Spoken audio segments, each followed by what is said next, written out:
इस क्लास में हम पढ़ेंगे हिंदी व्याकरण पाठ 13। पाठ का नाम है विशेषण। विशेषण को अंग्रेजी में एडजेक्टिव कहते हैं। तो शुरू करते हैं। यहाँ पर कह रहा है भाषा में अनेक शब्द गुण दोष अच्छाई बुराई आदि विशेषताएं बताते हैं।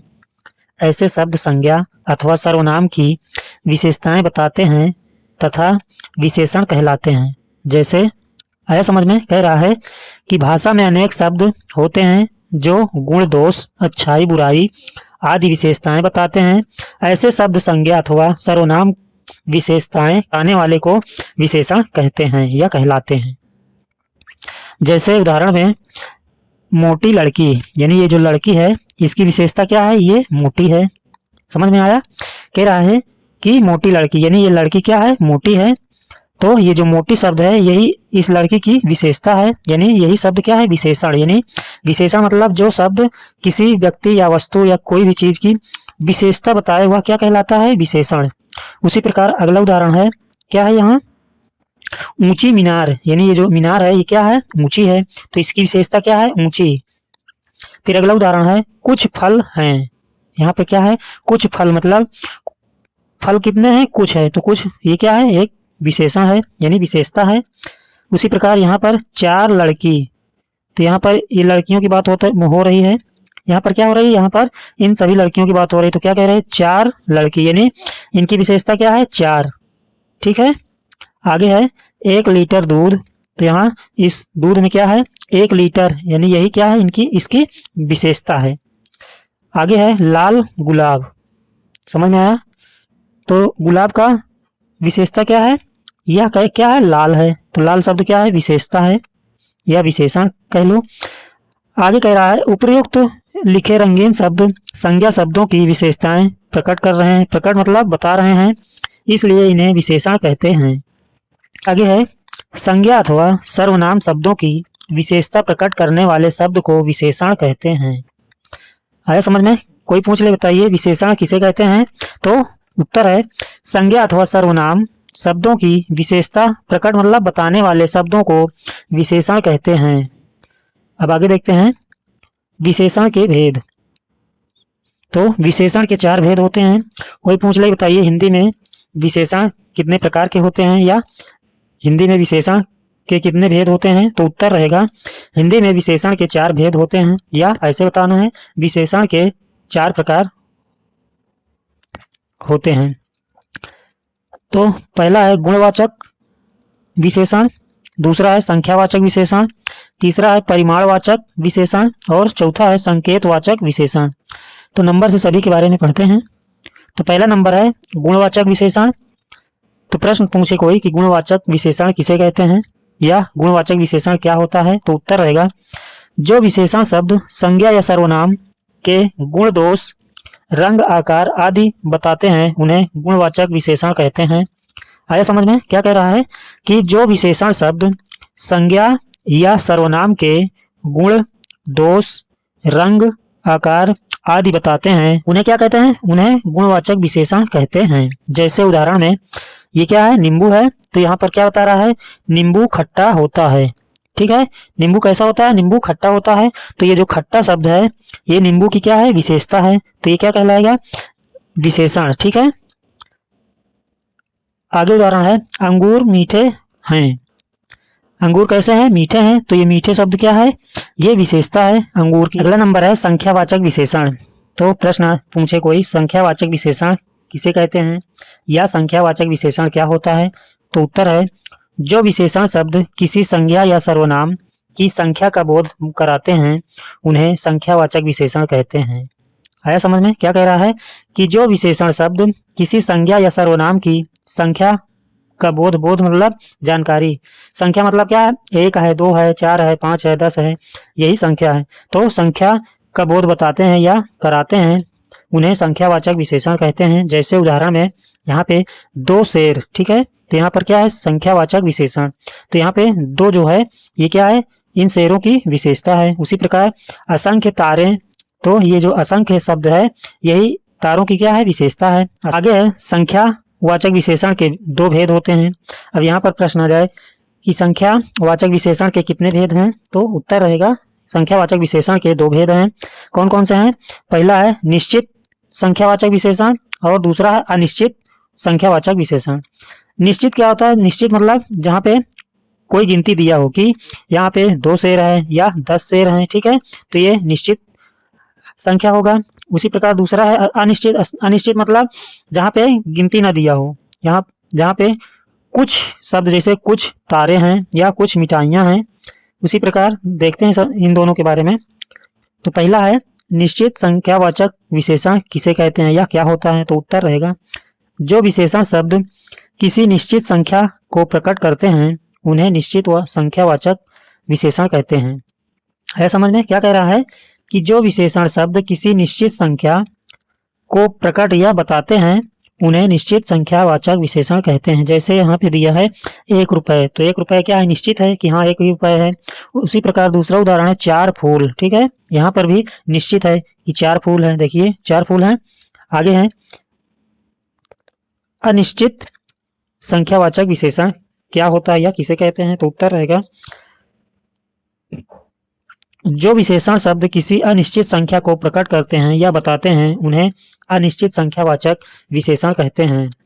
है समझ में? कह रहा है इसमें क्या कह रहा है कि इसमें कोई संख्या दिया रहेगा तो वो संख्यावाचक विशेषण कहलाएगा, और इसमें अनिश्चित मतलब इसमें कोई गिनती न दिया हो तो वह क्या कहलाएगा? अनिश्चितवाचक संख्या।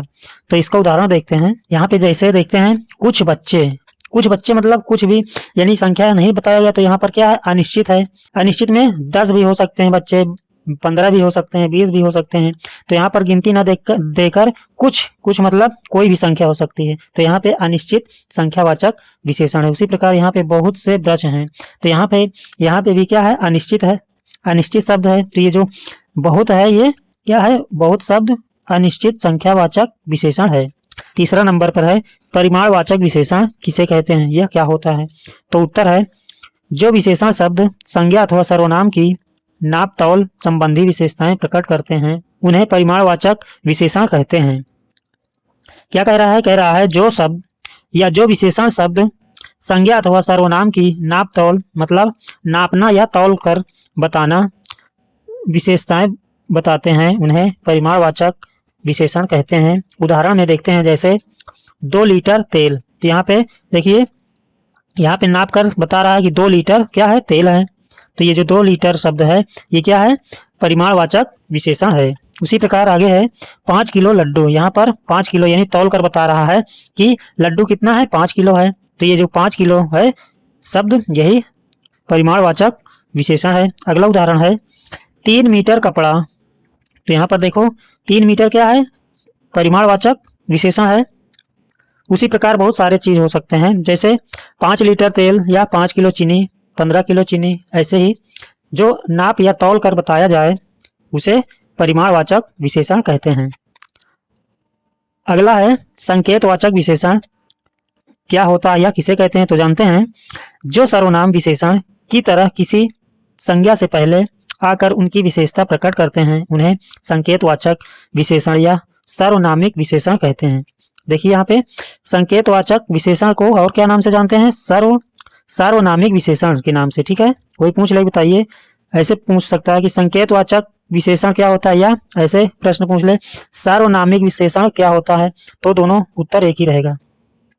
तो समझ में आया क्या कह रहा है? कह रहा है जो सर्वनाम विशेषण की तरह किसी संज्ञा से पहले आकर उनकी विशेषता प्रकट करते हैं उन्हें संकेतवाचक विशेषण या सार्वनामिक विशेषण कहते हैं। उदाहरण देखते हैं जैसे वह लड़की मेरी बहन है समझ में। उसी प्रकार दूसरा उदाहरण है यह साइकिल सुरेश की है। अगला है मेरी घड़ी कहाँ है। तो यहाँ पर आया क्या कह रहा है कि जो सर्वनाम विशेषण की तरह किसी संज्ञा से पहले आकर, तो यहाँ पर देखिए पहले उदाहरण में ये लड़की क्या है? संज्ञा है, तो इससे पहले आकर हुआ ये क्या हुआ? क्या है? सर्वनाम है। सर्वनाम किसकी विशेषता बता रहा है? संज्ञा की। तो यहीं पर वही तो बताया जा रहा है। यहाँ पर कह रहा है जो सर्वनाम विशेषण की तरह किसी संज्ञा को या संज्ञा से पहले आकर उसकी विशेषता बताए उसे संकेतवाचक विशेषण कहते हैं। तो यहाँ पर पहले उदाहरण में क्या है? वह लड़की मेरी बहन है, तो वह शब्द क्या है? संकेतवाचक विशेषण है। उसी प्रकार यहाँ पे यह साइकिल सुरेश की है, तो यह शब्द क्या है, विशेषण है। किसका विशेषता बता रहा है, सुरेश की, ठीक है, कि सुरेश की साइकिल है। आगे, मेरी घड़ी कहाँ है, तो यहाँ पे मेरी शब्द क्या है, विशेषता है। आगे देखते हैं विशेषणों की तुलना, तो इधर है मूलावस्था, मूलावस्था मतलब शब्द की मूल अवस्था और उत्तरावस्था, फिर उत्तमावस्था। तो विशेषण की कितनी अवस्था होते हैं, 3 अवस्था होते हैं, ठीक है। पहला कौन सा है, मूल अवस्था, दूसरा उत्तरावस्था और तीसरा है उत्तमावस्था। तो देखते हैं इन सब के बारे में। मूल अवस्था में क्या है, उच्च, और उत्तरावस्था में उच्चतर, उत्तमावस्था में उच्चतम। उसके बाद सुंदर, सुंदरतर और सुंदरतम। आगे देखते हैं योग्य, योग्यतर, योग्यतम, फिर श्रेष्ठ, श्रेष्ठतर, श्रेष्ठतम, श्रेष्ठतम, अधिक, अधिकतर, अधिकतम, सरल, सरलतर, सरलतम, प्रिय, प्रियतर, प्रियतम, मधुर, मधुरतर, मधुरतम। उसके बाद कठोर, कठोरतर, कठोरतम। आगे है संज्ञा द्वारा विशेषण बनाना। क्या नियम है, संज्ञा द्वारा विशेषण बनाना। जैसे संज्ञा द्वारा विशेषण बनाने में निम्नलिखित प्रत्ययों का प्रयोग किया जाता है। प्रत्यय क्या होता है, हमने पहले क्लास में इसके पहले क्लास में हमने पढ़ा है। तो देखते हैं प्रत्यय, इधर क्या है, प्रत्यय संज्ञा है, और इधर संज्ञा विशेषण, फिर संज्ञा फिर विशेषण। तो देखते हैं जैसे प्रत्यय से संज्ञा शब्द में लगाने पर विशेषता कैसे बनता है। तो यहाँ पर देखो अर्थ, अर्थ से जब एक प्रत्यय लगाते हैं तो क्या बनता है, आर्थिक। नीति से एक प्रत्यय लगाने पर नैतिक बनता है। परिवार से एक शब्द लगाने पर, एक प्रत्यय लगाने पर क्या बनता है, पारिवारिक। उसी प्रकार यहाँ पर समाज में एक प्रत्यय लगाने पर सामाजिक बनता है। इतिहास में एक प्रत्यय लगाने पर ऐतिहासिक बनता है। दिन में एक प्रत्यय लगाने पर दैनिक बनता है। आगे इत प्रत्यय से अंक, अंक शब्द में इत प्रत्यय लगाने पर अंकित बनता है। संचय से संचित, अपमान से अपमानित, जीव से जीवित, फिर विकास से विकसित, द्रव से द्रवित, निर्णय से निर्णित, घृणा से घृणित, पुष्प से पुष्पित। अप्रत्यय लगाने से बनने वाले शब्द देखते हैं। यहाँ पे भूख शब्द में अप्रत्यय लगाने पर क्या बनता है, भूखा। प्यार शब्द में लगाने पे अप्रत्यय क्या बनता है, प्यारा। उसी प्रकार प्यास से प्यासा, भटक से भटका।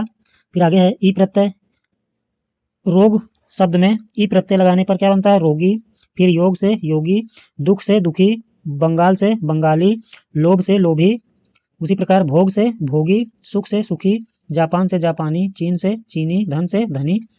आगे देखते हैं ई प्रत्यय लगाने पर आत्मा शब्द में ई प्रत्यय लगाने पर आत्मीय, स्थान में स्थान से स्थानीय, भारत से भारतीय, स्वर्ग से स्वर्गीय, जाति से जातीय, राष्ट्र से राष्ट्रीय। आगे देखते हैं ऐला प्रत्यय लगाने पर विश्व शब्द से ऐला प्रत्यय लगाने पर क्या बनता है, विषैला। फिर वन से वनैला। आगे है वाला प्रत्यय लगाने पर, गांव शब्द में वाला प्रत्यय लगाने पर क्या बना, गांव वाला। दूध से दूध वाला, पान से पान वाला, चाय से चाय वाला। इसी प्रकार बहुत सारे शब्द बनाए जा सकते हैं। इन प्रत्यय से बनने वाले शब्द जैसे कुल शब्द में इन प्रत्यय लगाने पर क्या बनता है, कुलीन। ग्राम से ग्रामीण, रंग से रंगीन, मल से मलिन, और संध्या काल से संध्याकालीन, प्रातः काल से प्रातःकालीन। आगे देखते हैं ईया प्रत्यय लगाने से कलकत्ता में ईया प्रत्यय लगाने पर कलकतिया। फिर जयपुर से जयपुरिया, मुंबई से मुंबईया, राजपुर से राजपुरिया। आगे देखते हैं इल प्रत्यय लगाने से पंक शब्द में इल प्रत्यय लगाने में पंकिल। फैन से फैनिल, जटा से जटिल, उर्मिल से उर्मी से उर्मिल। आगे देखते हैं यहाँ पे अगला प्रत्यय है इम। रक्त में इम प्रत्यय लगाने पर क्या बनता है, रक्तिम। उसी प्रकार अंत में लगाने पर इम प्रत्यय क्या बनता है, अंतिम। फिर स्वर्ण शब्द में इम प्रत्यय लगाने पर स्वर्णिम। आदि में आदिम। आगे देखते हैं आलू प्रत्यय लगाने पर देखते हैं श्रद्धा से श्रद्धालु, कृपा से कृपालु, शंका से शंकालु, ईर्ष्या से ईर्ष्यालु, दया से दयालु। यहाँ पर मान प्रत्यय है तो देखते हैं बुद्धि शब्द में मान प्रत्यय लगाने पर क्या बनता है, बुद्धिमान। गति से गतिमान, श्री से श्रीमान, शक्ति से शक्तिमान। फिर वान प्रत्यय से मूल्य शब्द में वान प्रत्यय लगाने पर मूल्यवान, बल से बलवान, दया से दयावान, धन से धनवान। फिर वती प्रत्यय से गुण शब्द में लगाने पर गुणवती, फिर बल से बलवती, पुत्र से पुत्रवती, रूप से रूपवती।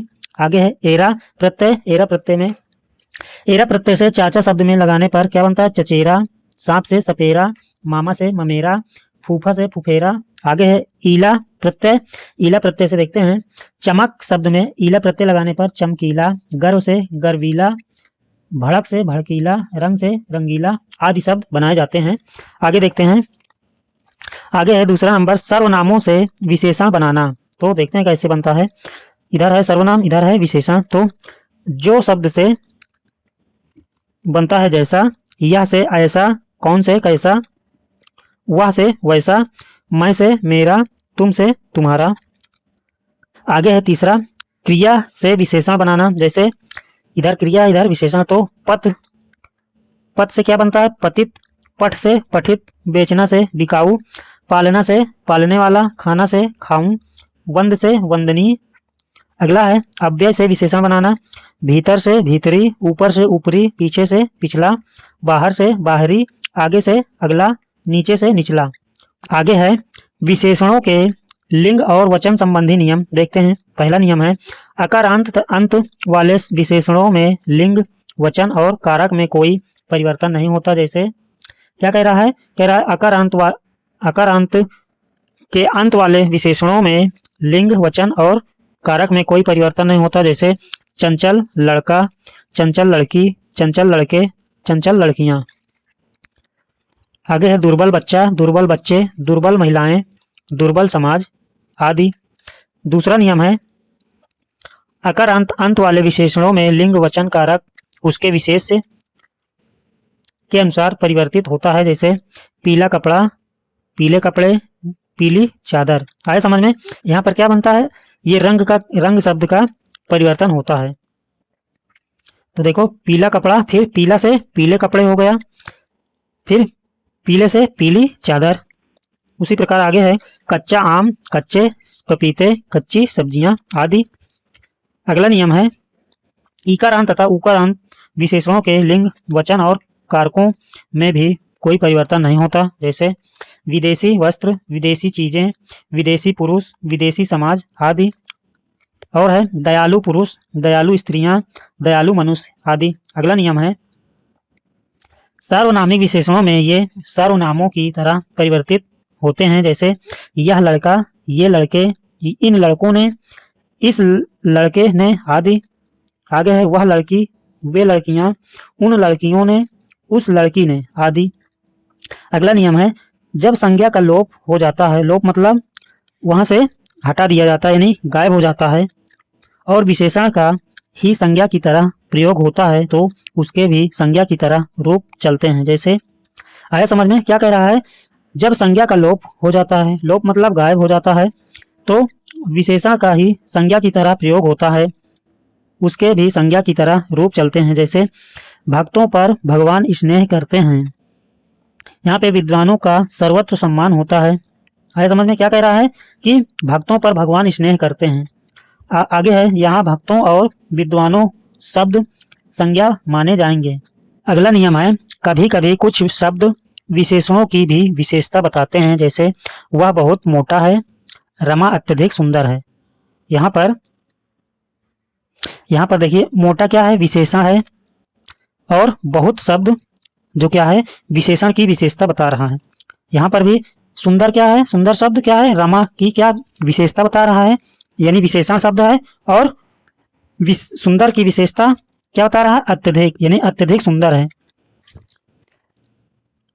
फिर आगे है इन वाक्यों में बहुत और अत्यधिक शब्द अपने से आगे प्रयुक्त मोटा और सुंदर विशेषण शब्दों की विशेषता बता रहे हैं। ऐसे शब्दों को प्रतिविशेषण कहा जाता है। समझ में आया? क्या कह रहा है कि जो शब्द किसी विशेषण शब्द की विशेषता बताए उसे प्रविशेषण कहते हैं। यहाँ पर आगे है जो शब्द विशेषणों की भी विशेषता बताते हैं उन्हें प्रविशेषण कहते हैं।